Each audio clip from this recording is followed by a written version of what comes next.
"We don't need hippos in tutus ruining our stage," Melanie Winters said loudly enough for the entire registration area to hear, her eyes fixed on Sabrina Carter with undisguised disgust. "This is a professional dance audition, not a charity event." The prestigious Elysium Dance Studio gleamed under morning light, all glass and polished chrome, but the beautiful surroundings only amplified the ugliness of the moment. The room fell silent as every head turned toward the plus-sized black woman who stood frozen at the registration table, the clipboard halfway between her hands and the sleek marble counter. Sabrina's mouth went dry. The mint gum she'd been nervously chewing turned to ash on her tongue.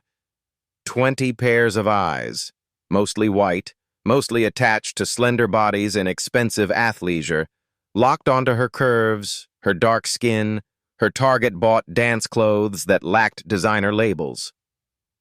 "I have a confirmed registration," Sabrina managed to say, her voice steadier than the trembling in her chest would suggest. She pulled out her phone, the coconut oil scent from her carefully styled hair wafting as she moved. "I'm here for the Devin Jackson video audition." Melanie's assistant Jason snickered, leaning down to whisper something in his boss's ear. "Oh, honey," Melanie replied with exaggerated patience. "There must be some mistake. This audition requires technical training and—" She paused, eyes sliding deliberately down Sabrina's body.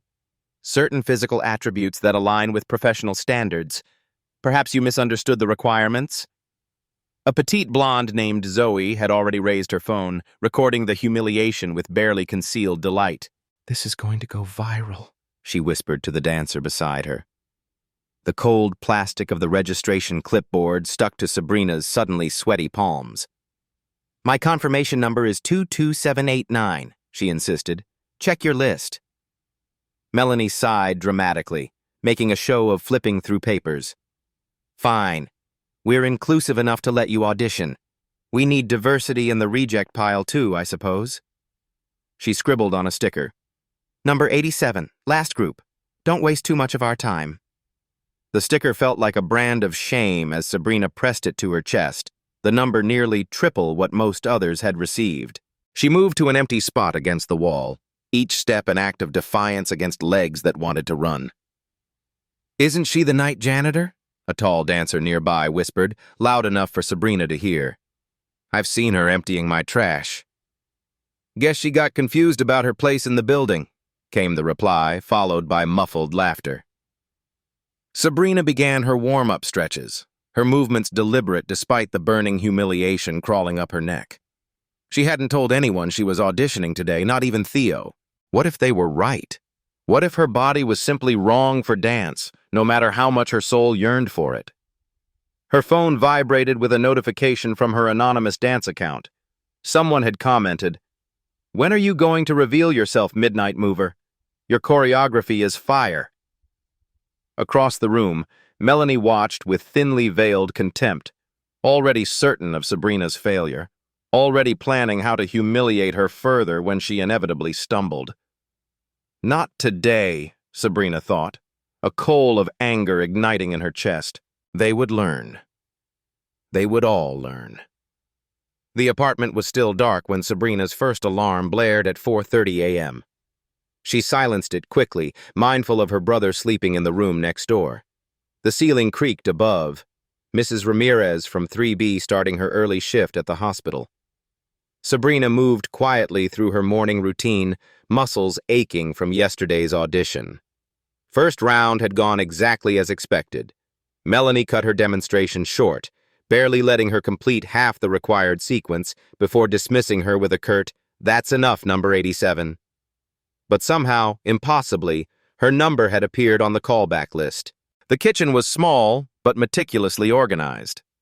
Bills were stacked neatly on the counter, electricity past due, rent coming up, and the newest addition, the STEM program acceptance letter for Theo with its $15,000 price tag and 2-week deposit deadline circled in red. Sabrina ran her fingertips over the prestigious letterhead, the paper smooth and expensive against her work-roughened skin. "You're up early," Theo said, startling her. At 14, he was all gangly limbs and serious eyes, already taller than Sabrina despite being 12 years younger. 3 jobs, remember? Sabrina forced a smile, quickly tucking the letter into her bag. Go back to sleep. It's not even 5. Was looking at the stars, he said, gesturing to his telescope by the window. Jupiter's visible tonight. He hesitated. Any word on that summer program? The lie caught in her throat. Still waiting. But it'll work out. Always does. She tousled his hair like their mother used to do. Lock up when you leave for school. Outside, the pre-dawn air carried the metallic scent of coming rain. Sabrina's first job at Riverfront Coffee started at 5:30 a.m., a 6-block speed walk away. The constant smell of cleaning solution from her night job at Elysium Dance Studio still clung to her hands despite multiple washings. Her heavy keyring jangled in her pocket. Coffee shop, community center where she worked afternoons, dance studio, apartment. The physical weight of her fragmented life. By 2:00 p.m., Sabrina had already served hundreds of morning commuters and filed a stack of paperwork at the community center. Her feet throbbed as she collapsed onto a bench during her 15-minute break, scrolling through dance videos on her phone. A memory surfaced unbidden. Herself at 9 years old, practicing in front of the mirror in her childhood bedroom. The recital was coming up, and she'd been assigned a solo part. She remembered the pride, the hours of practice, the way the music felt like it lived inside her bones. Then the teacher's voice, speaking not to her, but to her mother in the hallway. She has rhythm, but her body type. Perhaps she'd be better suited helping with costumes? Some bodies just aren't made for dance. The scratchy fabric of the costume she never got to wear. The sting of needle pricks as she altered outfits for thinner girls. The first time someone had told her that her body was wrong, that her dreams didn't fit her form. Her phone buzzed with a reminder. Call back audition tomorrow. The heaviness in her chest grew. What was she thinking? Melanie would never choose her, no matter how well she danced. But if she didn't try, if she didn't at least fight for this chance. Theo's letter flashed in her mind. His brilliant mind trapped in their neighborhood school where he was bullied for being too smart, for loving science instead of sports. The summer program could change everything for him. Connections, mentors, a path to college scholarships. The janitor's keys felt heavier in her pocket. Night fell as Sabrina pushed her cleaning cart through the empty hallways of Elysium Dance Studio. The building transformed after hours. No judgmental eyes, no whispers.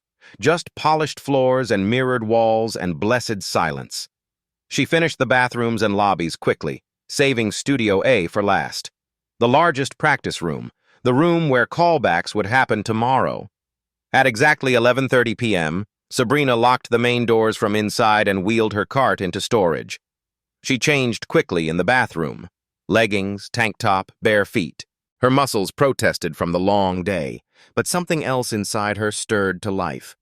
Studio A was dark except for the city lights filtering through tall windows. Sabrina connected her phone to the small, portable speaker she kept in her bag. She propped the phone against the wall, setting its timer to record. The opening beats filled the empty space. Sabrina closed her eyes, letting the rhythm settle into her bones. When she began to move, she was no longer a janitor, no longer a barista or a receptionist. No longer the girl told her body was wrong. Her reflection in the mirrored wall showed what others refused to see. Extraordinary control, innovative transitions, perfect timing. Her size became an advantage, each movement carrying a power and presence that couldn't be replicated by smaller frames. Where others might flit, she commanded. Where they skipped, she grounded. Different, but no less magnificent. For 45 minutes, Sabrina danced like no one was watching, because no one was. This was her sanctuary, her church, her truth. Later, editing the video in her darkened bedroom, she carefully cropped out her face as always. The username Midnight Mover flashed as she uploaded another anonymous clip to her modest following online. Comments rolled in almost immediately. This choreography is insane. How do you make it look so effortless? When are you going to compete? You could win everything. Sabrina set her phone aside, the red light of her alarm clock casting a glow over Theo's acceptance letter on her nightstand. The deposit deadline stared back at her. 2 weeks to find $15,000. Tomorrow was callbacks. Tomorrow she would face Melanie again. Tomorrow she would either start to change her life or confirm what she'd been told since childhood. The sound of Theo turning pages in his science book drifted through the thin wall between their rooms. He was still awake, still learning, still dreaming beyond what their circumstances suggested was possible. Sabrina set her second alarm and closed her eyes, the music from her dance still echoing in her mind. Some dreams were worth the risk of failure. Some people were worth fighting for. The callback room vibrated with nervous energy as dancers stretched and whispered in small clusters. The sickly sweet clash of too many different perfumes hung in the air, making Sabrina's nose itch as she found a corner to warm up alone. No one made eye contact with her. Number 87, the janitor playing dancer, the token diversity candidate who'd somehow slipped through. "All right, everyone," Melanie announced, clapping her hands sharply. The sound cut through the room like a whip. "We're dividing you into 4 groups for the next round. When I call your number, join your assigned choreographer." Sabrina listened as numbers were called out, dancers sorted into groups of 5 or 6. The first 3 groups filled quickly with the slender, mostly white dancers. Her number remained uncalled. "And finally," Melanie said with a thin smile, "numbers 54, 71, 82, 87, and 93. You're with Jason in the corner." Sabrina looked at her group, all dancers of color, all with bodies that didn't fit the traditional dancer mold. The message couldn't have been clearer if Melanie had spelled it out. Here was the throwaway group, the ones kept around for appearances but never intended to advance. Jason walked them through a sequence that seemed deliberately designed for failure. The choreography featured extensive floor work, requiring dancers to slide through narrow spaces, complicated aerial moves with no spotters, and rapid spins in confined areas. Technical requirements that would challenge any dancer, but especially those with fuller bodies. The friction burn on Sabrina's elbow stung as she attempted a complicated slide across insufficient crash mats. She noticed adaptations she could make to better suit her body, but Jason cut her off every time she tried to adjust. "The choreography is fixed," he snapped. "If you can't execute it as shown, perhaps this isn't the right opportunity for you." Nearby, Zoe and her friends watched from their group, phones occasionally raised to capture moments of struggle, whispers and snickers barely concealed. Despite the challenges, when her turn came to demonstrate, Sabrina executed the routine with surprising precision. Her movements were different, more grounded, more powerful, but the technical elements were all there. She felt the satisfying vibration through her body as she landed a complex turn, the cooling sweat on her neck as she finished the sequence. The room had gone oddly quiet. Several dancers from other groups were watching with undisguised surprise. "That's enough, Sabrina," Melanie cut in, though she'd only completed half the required demonstration. "We need to move on." As they took a water break, Sabrina made her way to the bathroom. The hallway was empty except for the drinking fountain where she bent to quench her dry throat. Voices from around the corner made her pause. "Need to find a way to cut the fat girl before finals," Melanie was saying, her voice low but clear. "Devon's people won't want her body type on camera." "She's surprisingly good, though," Jason replied, sounding conflicted. "Doesn't matter," Melanie insisted. "This video will be seen by millions. We need dancers who represent the ideal, not that." A third voice joined them. Zoe. "Make the next round impossible for her. Something that requires extreme flexibility in small spaces. No one her size could possibly manage it." The metallic taste of fear filled Sabrina's mouth.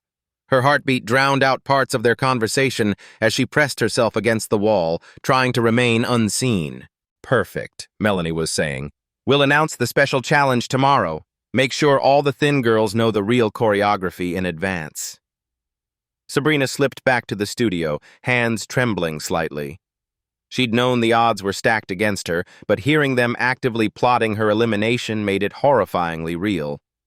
Her phone buzzed in her pocket. Unknown number. She answered quietly, stepping into the hallway.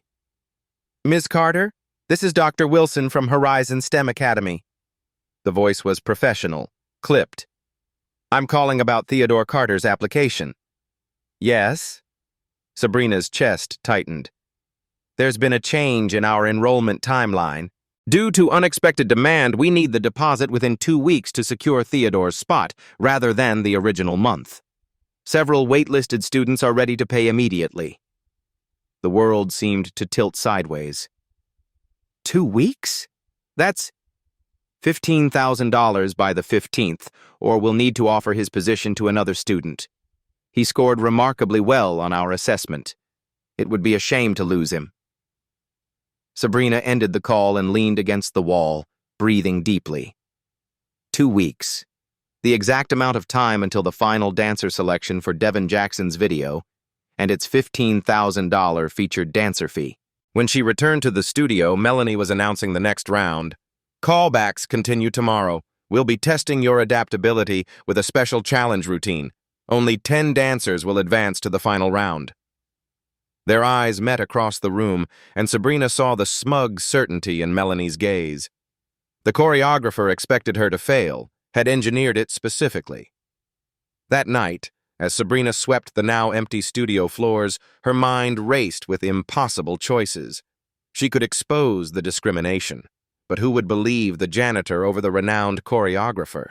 She'd be blacklisted from the dance world entirely. Theo's opportunity would vanish.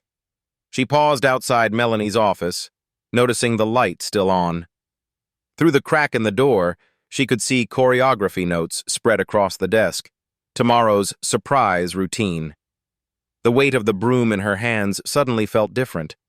The tool of her lesser job might just provide access to the information she needed to survive.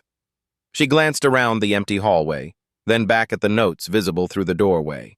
The honest path meant certain failure. The other path... Her phone vibrated. A text from Theo. "Just finished my science project. First place or bust." In that moment, her decision crystallized. She would beat them at their own game. The studio was empty at 1:30 a.m. except for the soft glow of Melanie's desk lamp. Sabrina moved silently through the office, her janitor's badge clipped to her hip. If anyone questioned her presence, she was simply doing her job, cleaning the administrative spaces after hours. Melanie's choreography notes lay spread across the polished surface of her desk. Sabrina pulled out her phone and carefully photographed each page, the soft rustle of paper the only sound in the quiet room. The smell of expensive leather from Melanie's planner mingled with the lingering scent of her designer perfume. The surprise routine was exactly as she'd feared. A deliberately complex sequence of movements designed to showcase extreme flexibility in confined spaces. Aerial transitions that relied on traditional body proportions. Rapid spins through narrow pathways that would leave fuller-figured dancers at a disadvantage. It was discrimination disguised as technical challenge, and it was brilliant in its cruelty. Sabrina was so focused on documenting the notes that she didn't hear the door open behind her. "Find anything interesting?" She whirled around, nearly dropping her phone. Andre Powell, the night security guard, stood in the doorway, arms crossed over his broad chest. 50-something, with close-cropped salt and pepper hair and eyes that missed nothing. "I was just cleaning," Sabrina managed, tucking her phone away too quickly to be casual. Andre raised an eyebrow. "At Melanie's desk? With your phone out? Try again." The moment stretched between them. Sabrina calculated her options: denial, pleading, running. None seemed viable. "You're in the callback round," Andre said, surprising her. "I saw your name on the list when I did my rounds earlier." "How did you—" "I know everyone who works in this building, Sabrina, including the ones who practice dance routines after hours when they think nobody's watching." The startling clank of the door closing behind him made her jump. But instead of calling security or escorting her out, Andre simply walked to the desk and glanced at the papers. So, Melanie's still playing her games, he said, shaking his head, stacking the deck against anyone who doesn't fit her narrow definition of a dancer. Sabrina stared at him, confused by his tone. You've seen this before? 3 years working security for this place? Yeah, I've seen plenty. He extended his hand. Andre Powell, former security for Devin Jackson's last 2 tours, before I decided to settle in one place. His handshake was warm, his palm calloused. You worked for Devin Jackson? Andre nodded. 15 years in the industry before that. Seen it all. He gestured to the desk. So you're what? Trying to get a leg up on tomorrow's surprise routine? They're deliberately trying to eliminate me, Sabrina said, the words tumbling out before she could stop them. I overheard them planning it, because of my body type. I know. Andre's expression hardened. And I've been watching you dance for months, Sabrina, after hours, when you thought the cameras were off. Her stomach dropped. Are you going to report me? To her surprise, Andre laughed. Report the most talented dancer in this building? Hell no. He looked at her seriously. You're something special. The way you move. It's not just technique. You've got soul in every step. The unexpected praise left her momentarily speechless. But this... He gestured to the notes. This is Melanie playing dirty. What's your plan? Practice all night, Sabrina said, determination flooding back. Find ways to make the impossible possible. Andre studied her for a moment, then nodded. I'll help you. I've seen enough professional dancers to know what works. He checked his watch. I do rounds every hour. Meet me in Studio A in 15 minutes. Bring your A game. For the next 4 hours, Sabrina practiced under Andre's watchful eye. He filmed her movements on his phone, offering suggestions based on years of observation.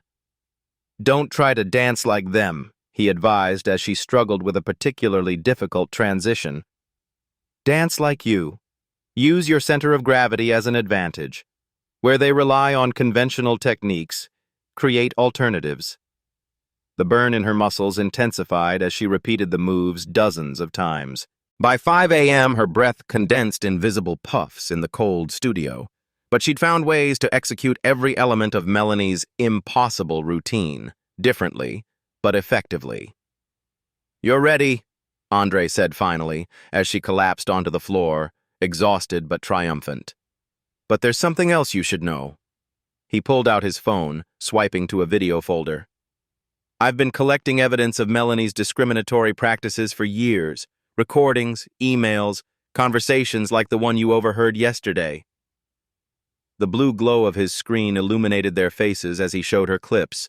Melanie and Jason discussing how to eliminate undesirable body types, regardless of talent, conversations about keeping the studio's image aspirational by excluding certain dancers.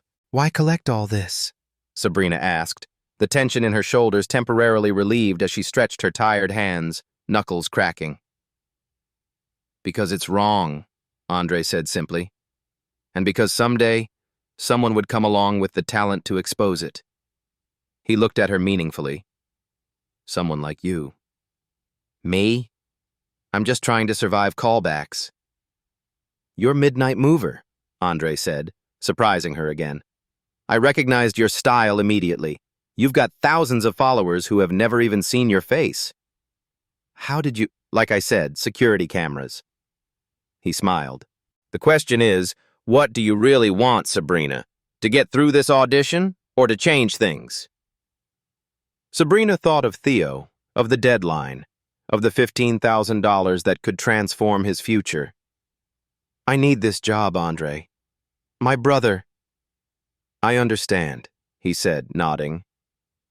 Then we make sure you get it. But maybe, just maybe, we can do more than that. He showed her another video on his phone, this one of Devin Jackson himself, speaking about wanting more diversity in dance. I have connections, Andre said. "People who might be interested in what's happening here, but first, let's get you through callbacks." As dawn broke through the studio windows, they formulated a plan that extended beyond just the audition.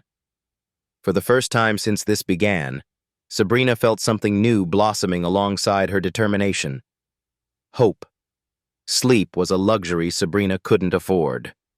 After leaving the studio at dawn, she worked her morning barista shift in a fog, then caught a quick nap in the break room at the community center before callback round 2. Her body ached, muscles protesting the night's intense practice. The sting of antiseptic on fresh blisters made her wince as she applied bandages to her feet. The metallic scent of blood had seeped into her dance shoes, battle wounds from hours of repetition.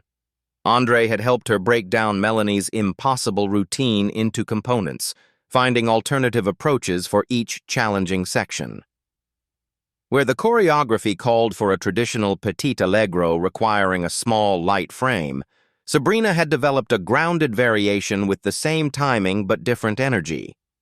Where it demanded extreme flexibility in confined spaces, she'd created transitions that showcased her exceptional control and strength instead. "They're expecting you to fail on their terms," Andre had said, "so succeed on yours." The callbacks were scheduled for 4 p.m. At 3:15, Sabrina's phone rang. Andre. "Melanie changed the choreography," he said without preamble. "I overheard her telling Jason. She realized someone had been in her office." The sudden drop in Sabrina's stomach felt like free fall. "What? How am I supposed to—" "She's added a partner section," Andre continued.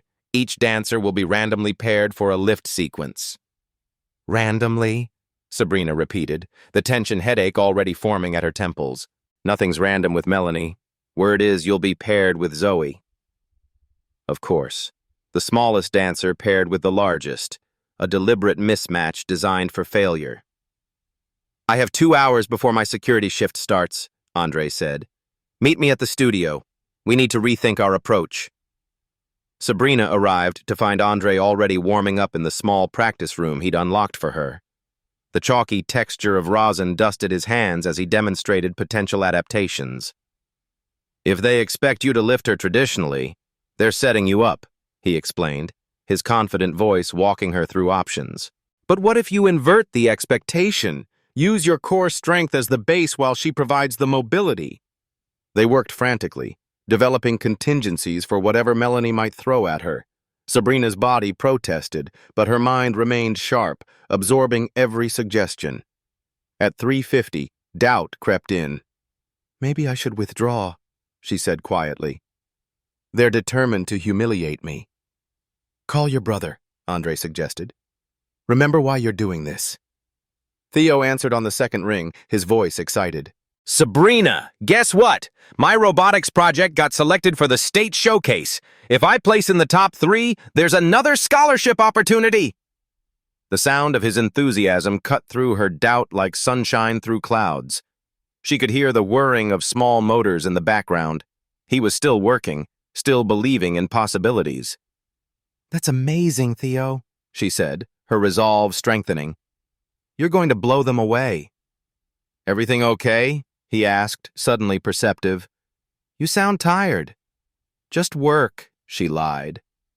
"Hey, remember what Mom and Dad always told us after they died?" "We rise by lifting others," Theo recited immediately.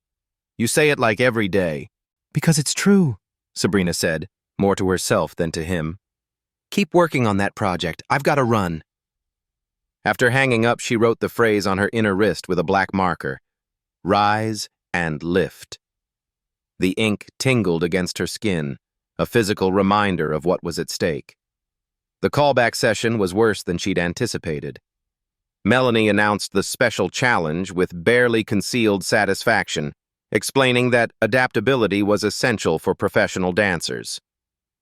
"Each of you will perform the solo routine first, then transition immediately to a partner sequence," she explained, as dancers paired off according to a list Jason held. "The partner work will focus on counterbalance and weight distribution." Sabrina's heart sank as she heard her name called with Zoe's.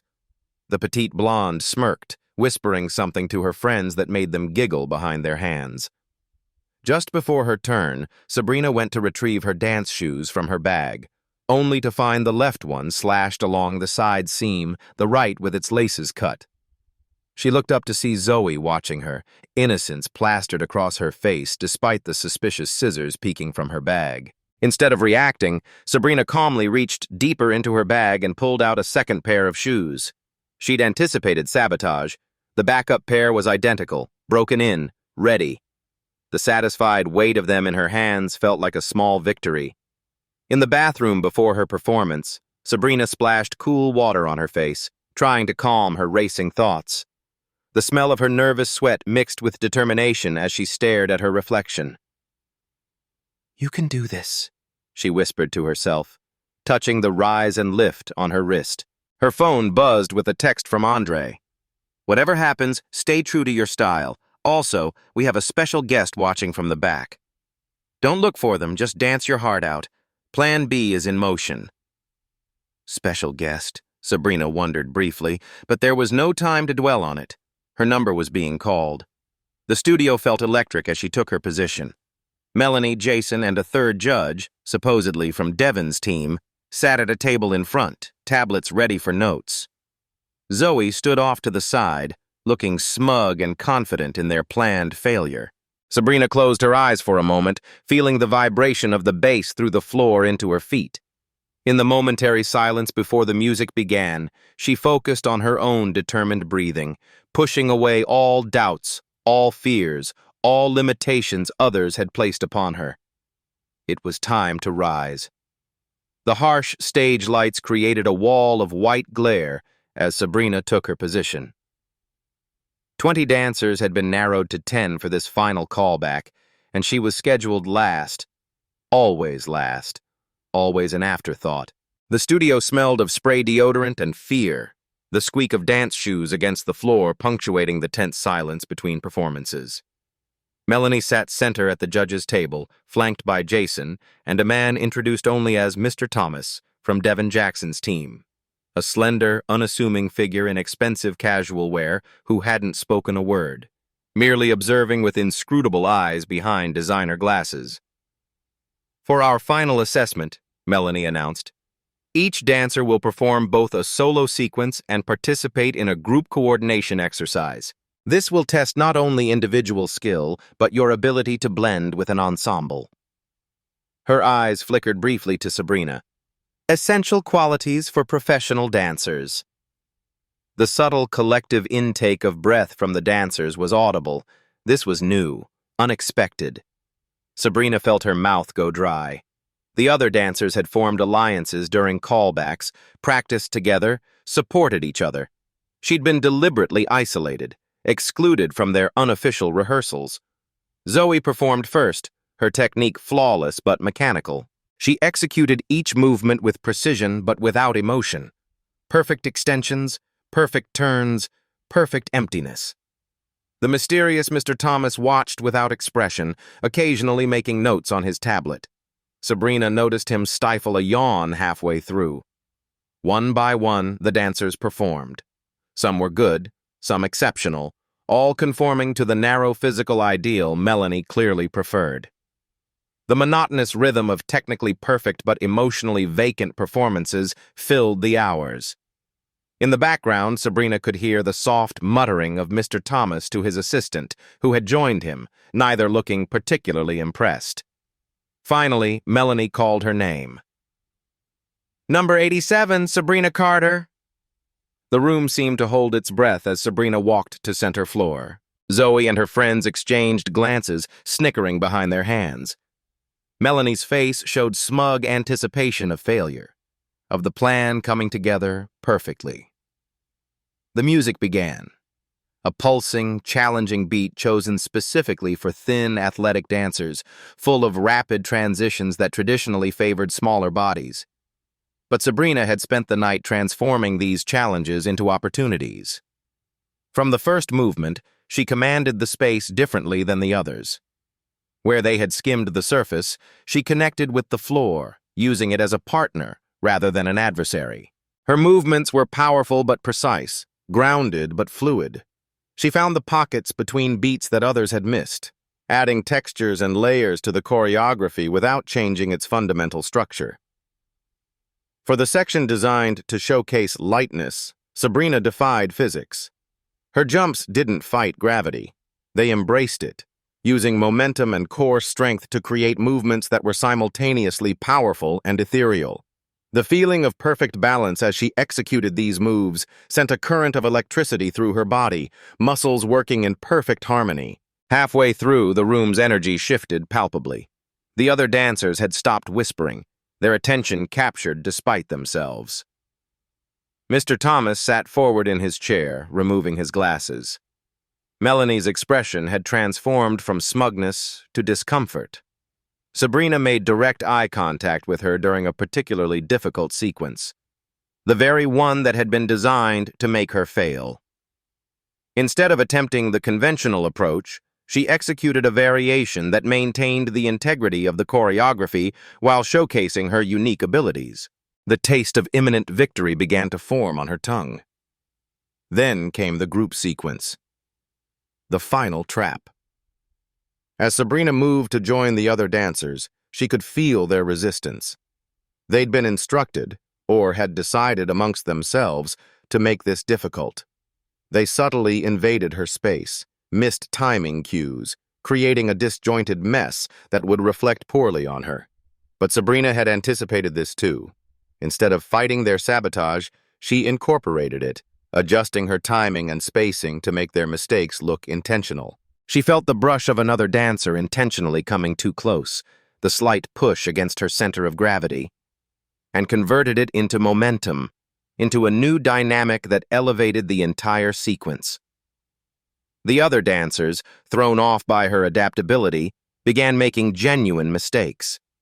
Sabrina seamlessly covered for them, creating coherence from chaos. For a brief, magical moment, even those who had sought to undermine her were caught in the current of her movement, following her lead despite themselves. The studio's air conditioning kicked in suddenly, the drop in temperature hitting her sweat-covered skin like a bracing challenge. She didn't falter. The room's collective breathing pattern had changed, shallow, attentive, engaged. For her final sequence, Sabrina unveiled what she'd been holding back. Movements inspired by street dance, contemporary ballet, and the African dance videos she'd studied for years, a fusion that was uniquely hers. Something none of the other dancers could replicate, regardless of body type. Technical mastery blended with raw emotion and cultural depth that transformed the sterile studio into a space vibrating with life. As she finished, suspended in the momentary weightlessness at the peak of her final move, the studio fell completely silent. Then, breaking all protocol, Mr. Thomas stood and applauded, a single, deliberate clap that echoed against the mirrored walls, followed by another and another. The sound of this unexpected applause shattered the tension. Several other dancers joined hesitantly, then more confidently. Melanie remained seated, her face a mask of controlled fury. "Thank you, Miss Carter," Mr. Thomas said, his voice carrying an authority that hadn't been present before. "That will be all for today's auditions. We'll be in touch with our decision." As dancers gathered their belongings, buzzing with nervous energy and speculation, Sabrina caught Andre's eye from where he stood by the door in his security uniform. He gave her the smallest nod, confirmation that whatever Plan B was, it remained in motion. Outside the studio, Zoe and her friends huddled together, shooting venomous glances in Sabrina's direction. "Technical stunts don't make you a real dancer," Zoe said loudly as Sabrina passed. "Some people just don't have the right aesthetic, no matter how many tricks they can do." Sabrina simply smiled and continued walking. For once, the insults bounced off her, unable to penetrate the certainty of what she'd just accomplished. Whether she got the job or not, she had danced her truth, and no one could take that away. 3 days passed with no word from Elysium Dance Studio. Sabrina continued her daily routine: morning coffee shop, afternoon community center, evening janitorial work. The silence was its own form of torture. Had she imagined the impact of her performance? Had Mr. Thomas's applause meant anything at all?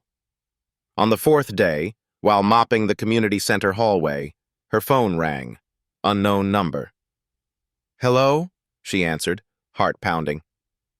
"Is this Sabrina Carter?" A crisp, professional voice. "Yes, speaking. This is Elysium Studios calling. Your presence is requested tomorrow at 2 p.m. for the final decision regarding the Devin Jackson video. Please come to Studio A." The call ended before she could ask questions.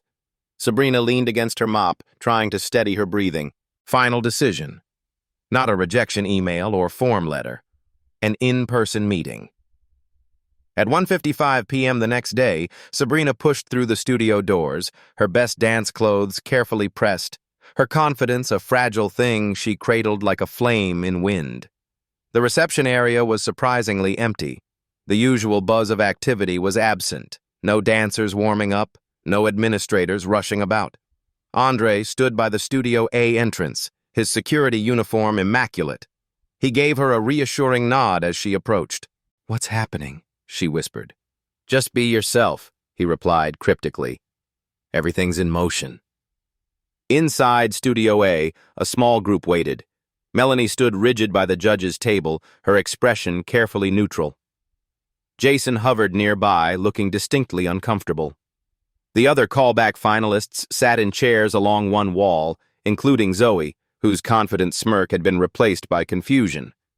Mr. Thomas stood center floor, consulting his phone. He looked up as Sabrina entered.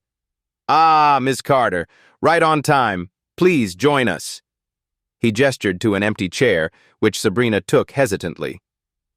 "I've gathered everyone here to announce our decision regarding the featured dancer for Devin Jackson's upcoming video," Mr. Thomas began, his voice carrying an authority that seemed new. "Before I do, I'd like to offer some context." He paced slowly, considering his words. "The dance industry has long struggled with issues of representation, body diversity, and inclusion. Artists like Devin Jackson are committed to changing that narrative." Melanie shifted uncomfortably. "Mr. Thomas, perhaps we should simply—" "Actually," he interrupted, removing his glasses and tucking them into his pocket, "I should introduce myself properly." With a swift movement, he pulled off what Sabrina now realized was a well-crafted wig, revealing distinctive dreadlocks. He stood straighter, his entire demeanor transforming. "I'm Devin Jackson." The distinctive timbre of his famous voice was suddenly recognizable, unmistakable. A collective gasp of recognition rippled through the room. Zoe's mouth fell open. Jason froze mid-step. "I wanted to observe this audition process firsthand," Devin continued, "to see how studios like Elysium handle talent that doesn't fit conventional molds." His gaze swept the room, landing on Melanie. What I witnessed was deeply troubling. Melanie's face had drained of color. "Mr. Jackson, I can explain. The deliberate sabotage of a talented dancer based solely on body type, the manipulation of choreography to exclude certain physiques, the cultivation of a toxic environment that privileges aesthetic over artistry." Devin shook his head. "I'm not interested in explanations." He turned to Sabrina, his expression warming. "What I am interested in is authentic talent. Ms. Carter, your performance wasn't just technically impressive, it was transformative. You didn't just execute the choreography, you elevated it." The weight that had been pressing on Sabrina's shoulders for days, for years, began to lift. She could taste the joyful tears she tried to hold back. "Which is why," Devin continued, "I'm offering you not only the featured position in this video, but a place as lead dancer in my upcoming world tour." Shocked murmurs filled the room. Melanie stepped forward, her professional mask slipping. "This is highly irregular. We have protocols." "I'm also familiar with your protocols, Ms. Winters," Devin cut in, his tone hardening. "Thanks to my cousin." Andre stepped into the room, closing the door behind him. "Been documenting the discrimination here for years, cuz. Just needed the right moment and the right dancer to make it matter." Devin nodded. "The videos Andre shared with me months ago, your midnight practices, Sabrina, were what caught my attention initially. I recognized your style immediately. your midnight mover. Sabrina's eyes widened. You follow my account? Along with thousands of others who recognize real talent when they see it. Devon smiled. Talent that deserves to be seen, not hidden. The studio door opened again, and a woman with a press badge entered, followed by a photographer and another man in a business suit. This is Tiana Washington from Dance Today magazine, Devon explained, and Michael Chen, my attorney. We're here to announce not only your new role with my tour, but also the launch of the Jackson Dance Initiative, a scholarship program for dancers with non-traditional body types and backgrounds. Devon turned to address the room at large. The dance world changes today. The days of studios like this one promoting a single narrow ideal are over.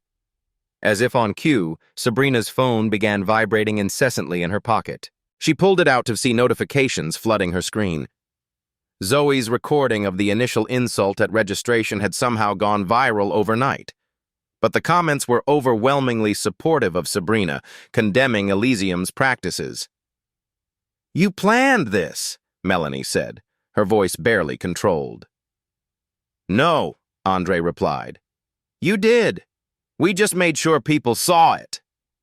The next hours passed in a blur of interviews, contract discussions, and congratulations. The warm embrace of Andre as he congratulated her. The photographer capturing the moment Devon officially welcomed her to his company. The shell-shocked expressions of dancers who had dismissed her now watching her rise. 3 weeks later, Sabrina sat in the kitchen of a new apartment, her professional choreographer's notebook open before her, its smooth texture still unfamiliar under her fingertips. Theo burst in from school, his excited voice filling the space as he described his robotics project's first-place win at the state competition. And Mr. Kaplan says I'm practically guaranteed the full scholarship if I keep this up through summer program, he exclaimed, dropping his backpack on the counter. I can't believe this is happening. Believe it, Sabrina said, smiling as she signed the last page of her contract with Devon's tour. You earned it. Sorry. Later that night, after Theo had gone to bed, Sabrina returned to the dance studio, not as a janitor, but as a choreographer with keys and permission. The empty space welcomed her, as it always had. But now, when she set up her phone to record, she didn't hide her face.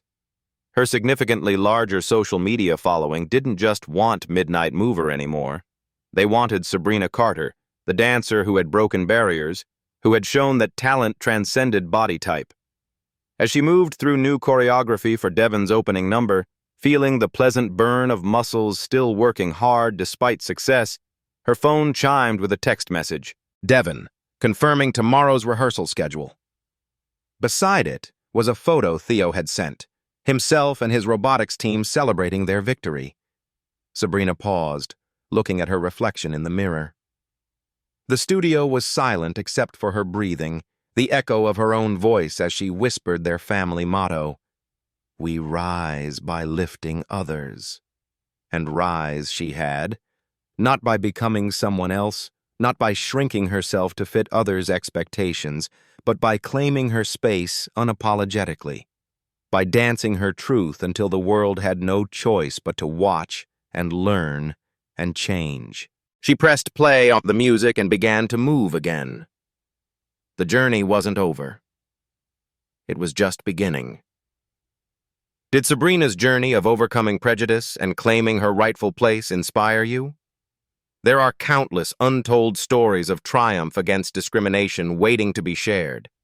At Beat Stories, we bring you powerful narratives that celebrate resilience, talent, and the human spirit breaking through barriers.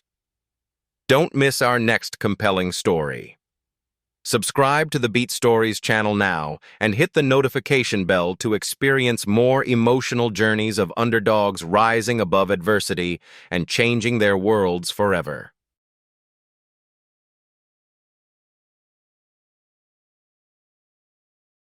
This isn't the end of the story.